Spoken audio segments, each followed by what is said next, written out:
After that letter, Marco's fate took an unexpected turn. In the days that followed, the young chef found himself dealing with a myriad of emotions, joy, fear, and a sense of responsibility that overwhelmed him, but also an inner strength that encouraged him not to disappoint those who had believed in him.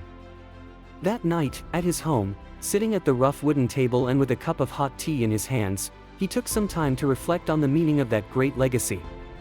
He was aware that it was not just an economic legacy, but a true testament of values and humanity, a direct message from the past that asked him to carry on the mission of a man who had believed in the power of kindness and second chances.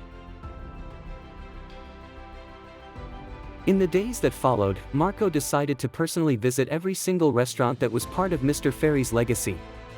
It was not the idea of a traditional entrepreneur, who relied on consultants and managers to run his business, but that of a man who wanted to get to know the daily reality of the places in depth, talk to the employees, listen to the stories of those who, like him, had fought to get back on their feet.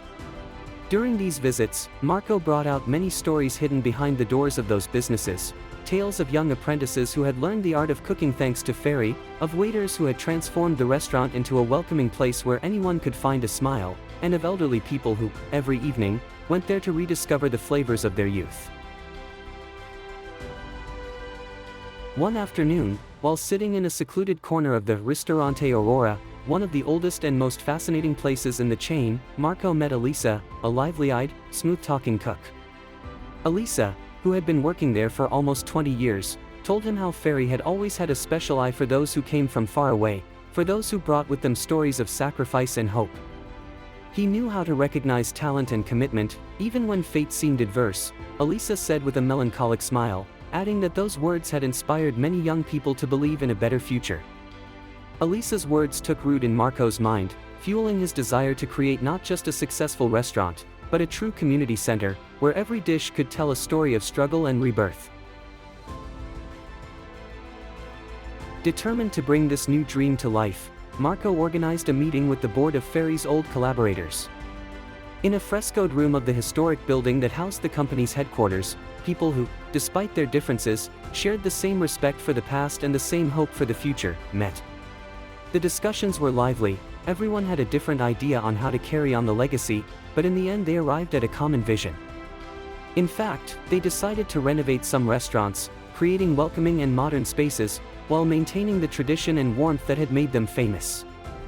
Marco, with his innovative spirit, proposed dedicating a monthly evening to Stories in the Kitchen, an event where customers, employees, and special guests could share their experiences and rediscover the sense of community that had always distinguished Ferry's restaurants.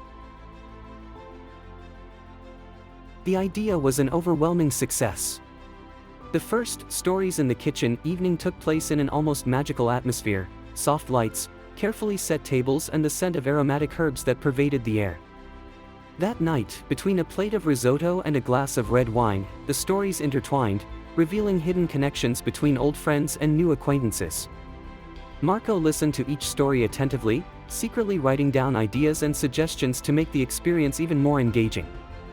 In that room, the kitchen was not just a place of work, but a true theater of emotions, where each dish became a poem, and each customer, a leading actor in a story that transcended time.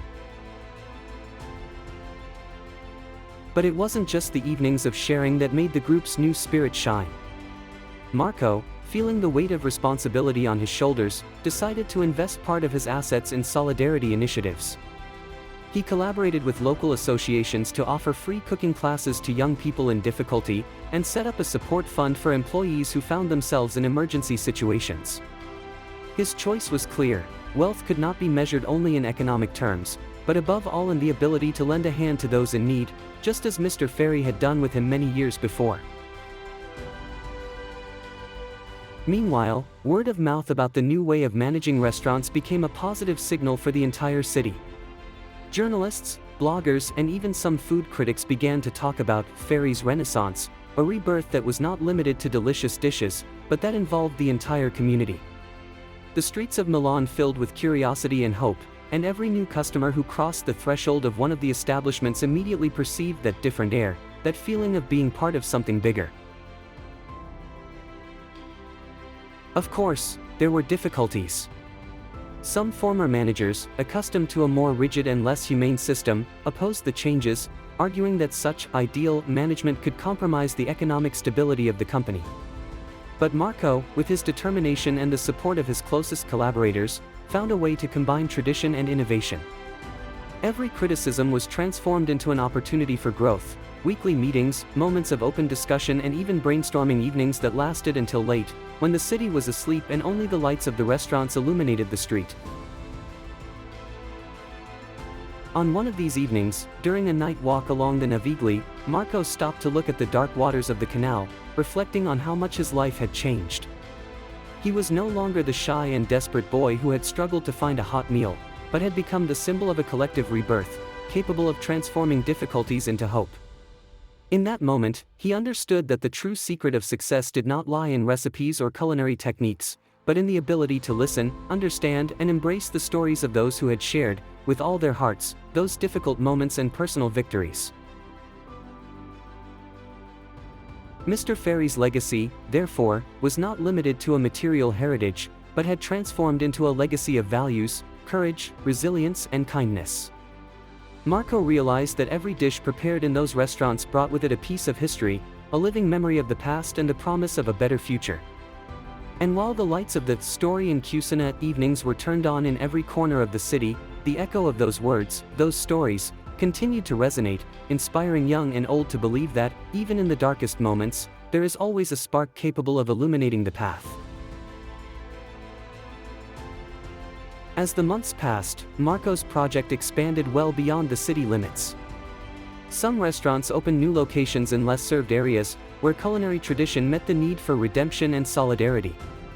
Sharing evenings became a regular event, and people began to consider those places not just places to eat, but real points of reference for the community. The stories of customers, chefs, and collaborators intertwined, creating a rich and varied human fabric, where each thread represented a path of rebirth and hope.